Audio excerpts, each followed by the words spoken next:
This is an important message for all Americans and people all over the world. It is a speech given in 1987 in Seoul, Korea by the late Reverend Sun Myung Moon, whom we believe was sent by God to fulfill Jesus' promise that he will return to complete the work of salvation.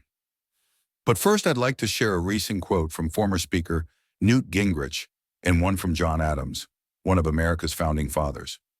As we celebrate Constitution Day on September 17th, the 238th anniversary of the signing of the United States Constitution, we should reflect on the significance of this extraordinary document in the human pursuit of freedom and self-government.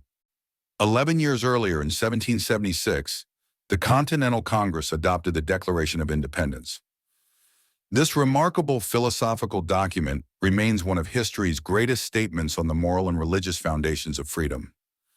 The Declaration's assertion that we are endowed by our Creator with certain unalienable rights, among which are life, liberty, and the pursuit of happiness, stands as the most radical assertion of the relationship between God, humanity, and liberty ever expressed. Former Speaker Newt Gingrich. Our Constitution was made for a moral and religious people. It is wholly inadequate to the government of any other. John Adams. Challenges and Opportunities for World Peace. Sun Myung Moon. June 1st, 1987. The Summit Council Founders Address. Grand Ballroom, Lotte Hotel, Seoul, Korea. It is a great source of inspiration for me to address this gathering of world leaders, joined together in the quest for peace. It is certainly the case that throughout history, men and women have longed for peace. They have adopted a variety of strategies in their attempts to secure it. In some cases, men have tried to achieve peace through conquests. In others, they have tried to achieve it through surrender. In this century, we have seen two noble efforts made to resolve international differences without resorting to war: the League of Nations and the United Nations. In spite of all these efforts, however, humankind has not achieved peace, and history has continued to be a history of conflict, often erupting in devastating violence. Why has it been impossible until today to achieve peace? The reason is that the internal struggle that goes on within each individual has not yet been resolved. World conflict is nothing other than the manifestation of the inner conflict of individuals. Contradictions exist between human ideals and human practice, and the focal point of these contradictions is the struggle within each individual between the spirit and the body. The human spirit aspires to lofty ideals. It is the human spirit which reaches up to God. The body is the instrument with which we can practice our ideals, but this requires effort, discipline, and self-sacrifice. We find in human life a tension between the pursuits of the spirit and those of the body. The spirit seeks after the realm of faith, while the body pursues the world of reason, two parallel currents. Because of this, in human history, two parallel currents have developed. One of these, being more rational and external, has placed emphasis upon the predominance of the body, that is, on physical satisfaction, physical beauty, and physical science, which is based on the evidence gathered by the physical senses. The other major current in human development, known as the religious tradition, has emphasized values which are transcendent of the human body, spiritual laws and values, and revelations from God which cannot be verified by physical science. These currents in human life are the basis of the two dominant ideologies that are in conflict in our world today. The democratic world, or the free world, has developed out of the religious tradition. The modern concept of democracy is set forth in the words of the Bible itself. And God made man in his own image.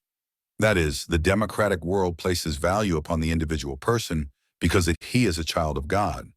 The greatest care must be taken to assure his liberty and freedom of choice, for without liberty, his actions have no value.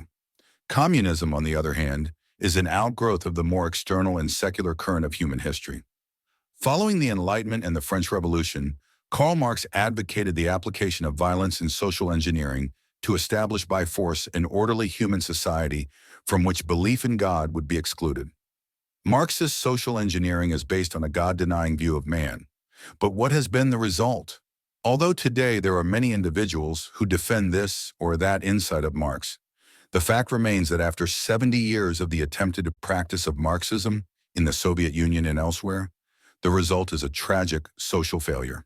It is estimated that 150 million human beings have been killed in order to consolidate communist power, but the world of justice and prosperity which Marx promised is nowhere in sight. Today, these two ideologies and the nations that have adopted them are squared off in a global confrontation that threatens our world with greater destruction than was ever before imagined. A plan for peace. In this context, I would like to sincerely offer 3 steps as a solution in the quest for peace. These steps begin at the very foundation. They are fundamental. They may also appear to be idealistic, but any house standing on a false foundation cannot be restored unless we go down and rebuild the foundation. My peace plan starts from the level of the individual. First, we must find peace with God, then peace with our fellow man, and finally, we can secure world peace. I have devoted my entire life to the search for the truth. To find the truth about the origin of the universe and the existence of God, I have suffered greatly. Through arduous personal searching, I came to know the very essence of God. I even experienced many unique encounters with Him, and I came to realize that no one can obtain peace on earth without first making peace with God.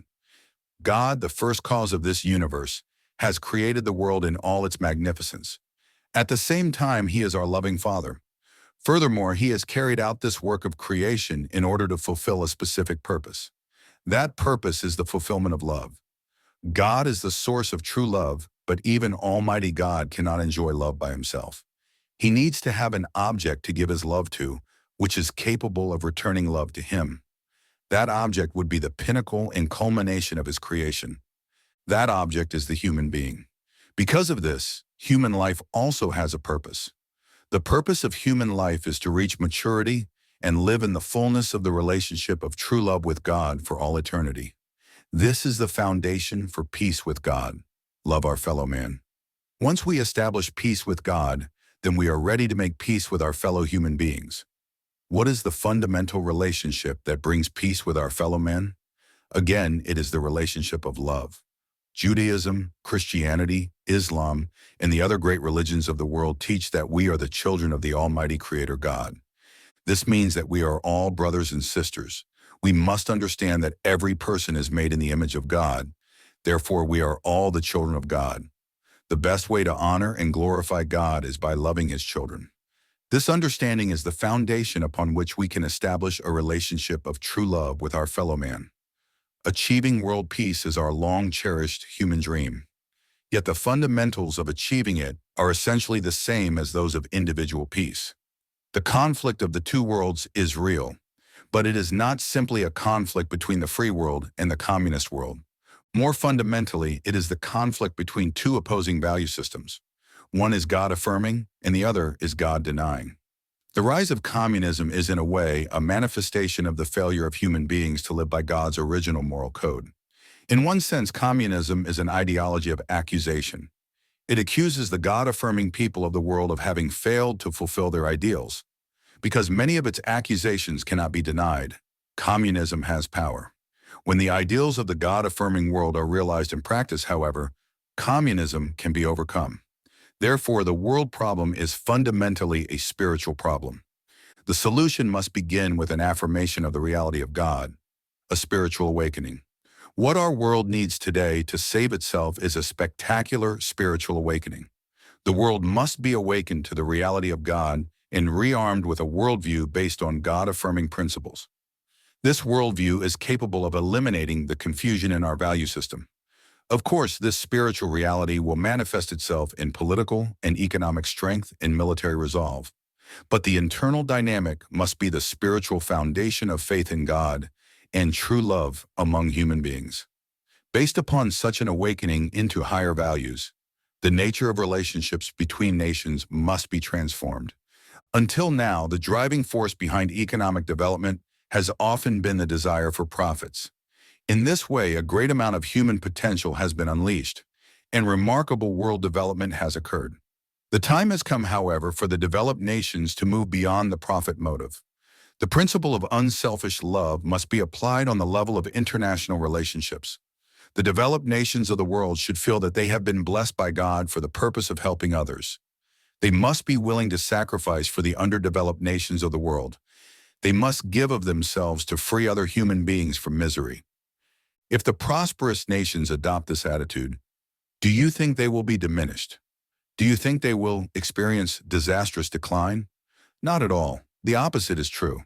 If these nations do not think in loftier terms than the desire for profits, their prosperity will slip away in spite of their efforts to retain it. How can anyone be at peace with himself when his fellow man is dying from lack of food, or ravaged by disease, or victimized by the darkness of ignorance? United together, the developed nations can launch a tremendous crusade to overcome the three scourges of humanity: hunger, disease, and ignorance. A world community of nations under God. Finally, on the basis of unselfish relations among all countries, a world community of nations under God can be substantially established.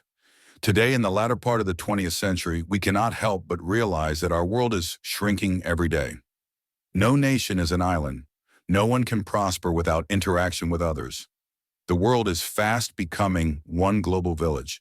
The survival and prosperity of all are dependent on a spirit of cooperation. The human race must recognize itself as one family of man. Therefore, a world community of nations must be established to increase mutual understanding and respect.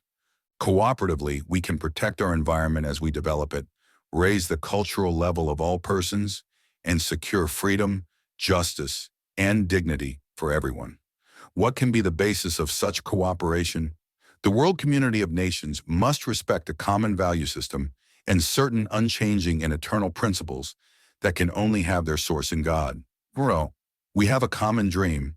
It is the long-cherished human dream of an ideal world. The prophets have called it the kingdom of God on earth. It is a lofty goal, but it is attainable. It must be simply because it is the original ideal of the Creator. This is the meaning of securing world peace. At this time, when we look at the world, the outlook may appear to be gloomy. Yet I do not dwell on that despair. In the Bible, we find the expression of God's determination to restore His original ideal in this world. I have spoken, and I will bring it to pass. I have purposed, and I will do it. Isaiah 46:11. I am a firm believer that the ultimate peace of the world shall come about. This Summit Council for World Peace is one of the highest forums ever assembled for the discussion of world peace. I feel that it is inspired by God. We have embarked together on a sacred and challenging mission for the peace of the world. What we accomplish will be our legacy to our children and to all of humankind. You have traveled the long distance to Korea, a far corner of the world, to launch this peace initiative. I have confidence in your experience and wisdom and the combined expertise of your statesmanship. As we take up this task, our hope is that the 21st century will be a new era of peace. May God's inspiration and blessing be with all of you. Thank you.